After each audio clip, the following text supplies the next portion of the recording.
Dit par sa taille, le Botswana est l'un des pays les plus riches d'Afrique avec un PIB de 7 000 dollars américains par habitant. Le Botswana doit sa prospérité à l'exploitation de son diamant dont il est le premier producteur au monde, en valeur et en volume loin devant la Russie. Il est de notoriété publique que l'organisation du secteur du diamant au Botswana est une référence mondiale. C'est dans l'objectif d'étudier les modèles économiques de cette industrie afin de la dupliquer en République démocratique du Congo que le président de la République, Félix-Antoine Tshisekedi Tshilombo, a fait le déplacement de la mine de Jwaneng à 150 km de Gaborone. Chaleureusement accueilli par les staffs dirigeants de Debswana, société de l'État créée en 1969 en partenariat avec des BIRS, le chef de l'État congolais a été suffisamment édifié sur la gestion du diamant de l'extraction à l'importation, ainsi que sur la redistribution des dividendes aux 3 300 000 Botswanais. En 1966, le Botswana ne comptait que 640 000 habitants avec 120 km de route et son économie était tenue par le commerce de la viande de bœuf à hauteur de 98%. Aujourd'hui, selon les responsables de Debswana, la vente du diamant rapporte 80% de recettes à l'État et le pays gagne aussi beaucoup d'argent dans l'exportation de la viande de bœuf à l'Union européenne. Il en a d'ailleurs l'exclusivité en Afrique.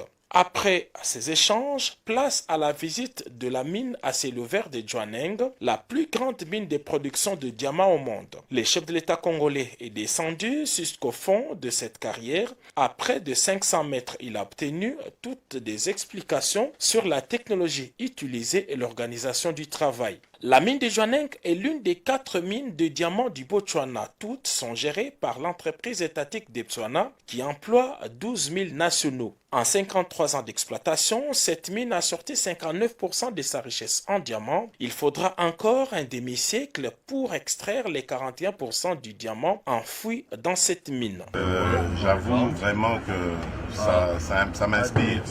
Vous savez que la République démocratique du Congo est aussi un gros producteur de diamants. Le secteur est vraiment en perte de vitesse en ce moment. Mais je crois qu'après cette visite, nous avons vraiment les idées qu'il faut pour redynamiser notre secteur du diamant. Et c'est grâce à nos frères du Botswana et je tenais vraiment à les remercier pour cette visite. Un des experts dans la suite du chef de l'État, le secrétaire exécutif du COPIREP a bien compris les secrets des réussites des Botswanais. C'est d'abord la chaîne de la valeur ajoutée. Donc vous avez des sociétés, des entreprises qui font la production de diamants, d'autres qui font des services à valeur ajoutée comme le polissage, la taille, et d'autres qui s'occupent que de la vente, n'est-ce pas?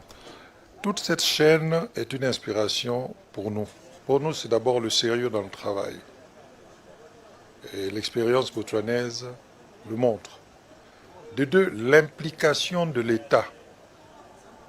Et chez nous, c'est une chose importante que l'État s'implique dans son industrie du diamant, non seulement en tant que maître du secteur, mais aussi en tant que propriétaire de la plus grande entreprise de diamants en RDC.